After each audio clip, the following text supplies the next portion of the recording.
Shri T.K.S. Ilangovan.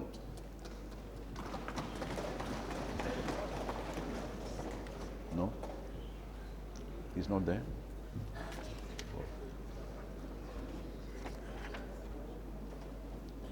மக்கள் சபையின் உறுப்பினராக தேர்ந்தெடுக்கப்பெற்ற திருச்சிராப்பள்ளி கோதண்டபாணி ஸ்ரீனிவாசன் இளங்கோவன் எனும் நான் சட்டபூர்வமாய் நிறுவப்பட்டுள்ள இந்திய அரசமைப்பில் உண்மையான நம்பிக்கையும் பற்றுதலும் கொண்டிருப்பேன் என்றும் இந்திய நாட்டின் ஆதிபத்தியத்தையும் ஒருமைப்பாட்டையும் நிலைநிறுத்துவேன் என்றும் நான் மேற்கொள்ள இருக்கும் கடமையை நேர்மையுடன் நிறைவேற்றுவேன் என்றும் மனப்பூர்வமாய் உறுதி கூறுகிறேன்.